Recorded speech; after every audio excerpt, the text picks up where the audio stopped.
यावानर्थ उदपाने सर्वतः सम्प्लुतोदके तावान् सर्वेषु वेदेषु ब्राह्मणस्य विजानतः।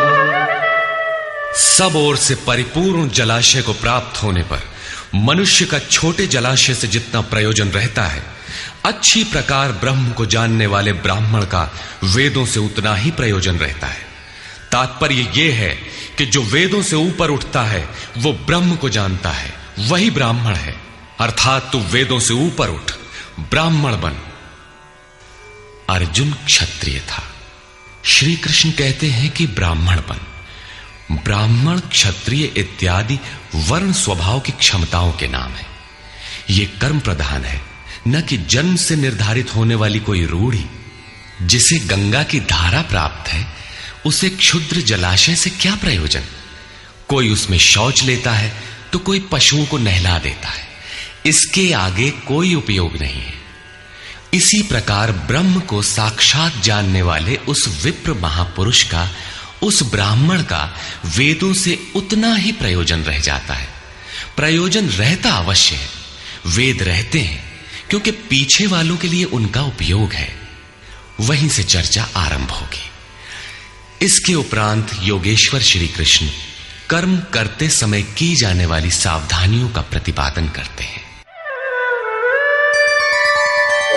कर्मण्येवाधिकारस्ते मा फलेषु कदाचन मा कर्मफलहेतुर्भुर्मा ते संगोस्त्वकर्मणि। कर्म करने में ही तेरा अधिकार हो, फल में कभी नहीं। ऐसा समझ के फल है ही नहीं। फल की वासना वाला भी मत हो और कर्म करने में तेरी अश्रद्धा भी ना हो। अब तक योगेश्वर श्री कृष्ण ने 39वें श्लोक में पहली बार कर्म का नाम लिया, किंतु यह नहीं बताया कि वो कर्म है क्या और उसे करें कैसे। उस कर्म की विशेषताओं पर प्रकाश डाला कि अर्जुन, इस कर्म द्वारा तू कर्मों के बंधन से अच्छी प्रकार छूट जाएगा। अर्जुन, इसमें आरंभ का अर्थात बीज का नाश नहीं है। आरंभ कर दे तो प्रकृति के पास कोई उपाय नहीं कि उसे नष्ट कर दे। अर्जुन, इसमें सीमित फल रूपी दोष भी नहीं है कि स्वर्ग रिद्धियों सिद्धियों में फंसाकर खड़ा कर दे।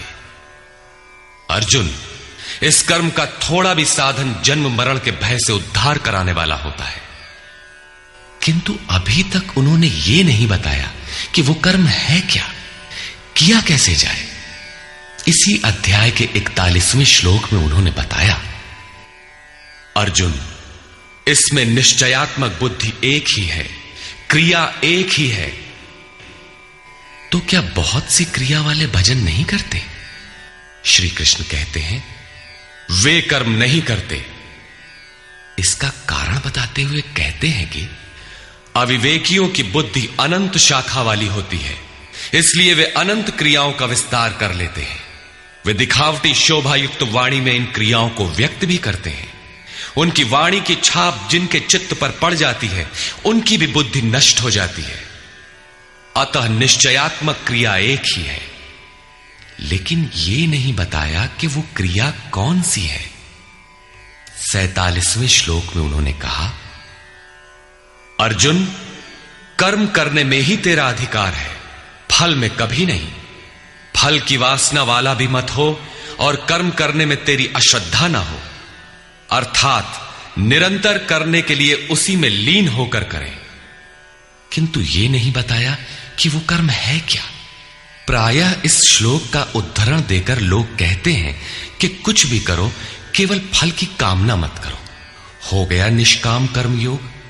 किंतु अभी तक श्री कृष्ण ने बताया ही नहीं कि कर्म है कौन सा जिसे करें। यहां पर केवल कर्म की विशेषताओं पर प्रकाश डाला कि कर्म देता क्या है और कर्म को करते समय बरती जाने वाली सावधानियां क्या हैं, उन पर प्रकाश डाला। प्रश्न ज्यों का त्यों बना हुआ है, जिसे योगेश्वर आगे अध्याय 3-4 में स्पष्ट करेंगे। पुनः इसी पर बल देते हैं। योगस्थः कुरु कर्माणि संगं त्यक्त्वा धनंजय सिद्ध्य सिद्ध्योः समो भूत्वा समत्वं योग उच्यते। धनंजय, आसक्ति और संग दोष को त्याग कर सिद्धि और असिद्धि में समान भाव रखकर योग में स्थित होकर कर्म कर। कौन सा कर्म? निष्काम कर्म कर। समत्वम योग उच्यते। ये समत्व भाव ही योग कहलाता है। विषमता जिसमें ना हो ऐसा भाव समत्व कहलाता है। रिद्धियां सिद्धियां विषम बनाती है, आसक्ति हमें विषम बनाती है, फल की इच्छा विषमता पैदा करती है। इसीलिए फल की वासना न हो, फिर भी कर्म करने में अश्रद्धा ना हो।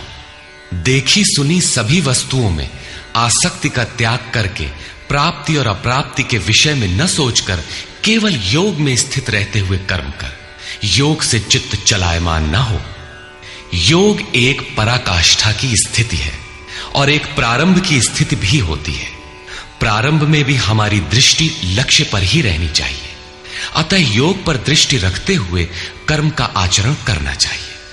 समत्व भाव अर्थात सिद्धि और असिद्धि में समभाव ही योग कहलाता है। जिसको सिद्धि और असिद्धि विचलित नहीं कर पाती, विषमता जिसमें पैदा नहीं होती, ऐसा भाव होने के कारण यह समत्व योग कहलाता है। ये इष्ट से समत्व दिलाता है, इसीलिए इसे समत्व योग कहते हैं। कामनाओं का सर्वथा त्याग है, इसलिए इसे निष्काम कर्म योग कहते हैं। कर्म करना है, इसलिए इसे कर्म योग कहते हैं। परमात्मा से मेल कराता है, इसलिए इसका नाम योग अर्थात मेल है। इसमें बौद्धिक स्तर पर ध्यान रखना पड़ता है कि सिद्धि और असिद्धि में समभाव रहे, आसक्ति न हो, फल की वासना न आने पाए। इसलिए यही निष्काम कर्म योग बुद्धि योग भी कहा जाता है। दूरेण ह्यवरं कर्म बुद्धियोगात् धनंजय बुद्धौ शरणमन्विच्छ कृपणाः फलहेतवः। धनंजय, अवरम कर्म, निकृष्ट कर्म, वासना वाले कर्म बुद्धि योग से अत्यंत दूर है। फल की कामना वाले कृपण हैं। वे आत्मा के साथ उदारता नहीं बरतते। अतः समत्व बुद्धि योग का आश्रय ग्रहण कर। जैसी कामना है वैसा मिल भी जाए तो उसे भोगने के लिए शरीर धारण करना पड़ेगा। आवागमन बना है तो कल्याण कैसा? साधक को तो मोक्ष की भी वासना नहीं रखनी चाहिए, क्योंकि वासनाओं से मुक्त होना ही तो मोक्ष है। फल की प्राप्ति का चिंतन करने से साधक का समय व्यर्थ नष्ट हो जाता है और फल प्राप्त होने पर वो उसी फल में उलझ जाता है। उसकी साधना समाप्त हो जाती है। आगे वो भजन क्यों करे? वहां से वो भटक जाता है।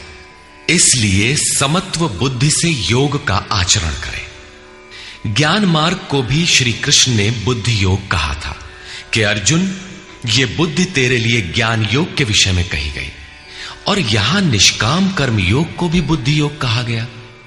वस्तुतः दोनों में बुद्धि का दृष्टिकोण का ही अंतर है। उसमें लाभ हानि का रिकॉर्ड रखकर उसे जांच कर चलना पड़ता है। इसमें भी बौद्धिक स्तर पर समत्व बनाए रखना पड़ता है। इसलिए इसे समत्व बुद्धि योग कहा जाता है। इसलिए धनंजय, तू समत्व बुद्धि योग का आश्रय ग्रहण कर, क्योंकि फल की वासना वाले अत्यंत कृपण हैं।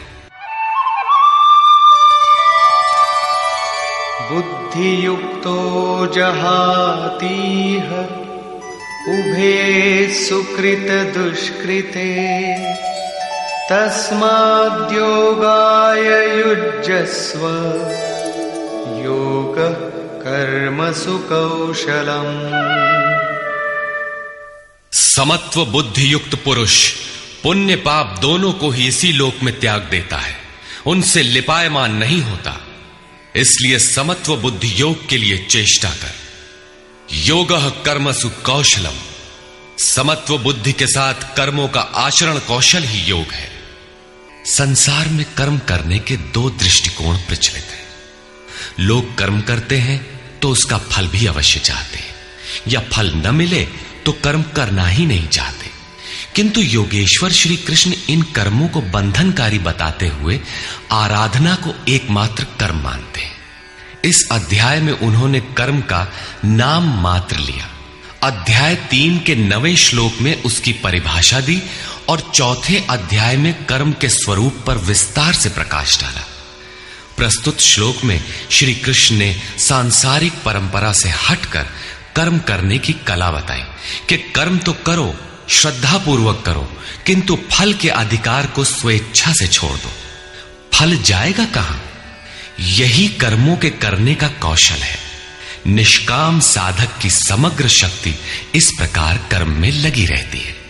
फिर भी जिज्ञासा स्वाभाविक है कि क्या सदैव कर्म ही करते रहना है या इसका कुछ परिणाम भी निकलेगा? इसे देखें।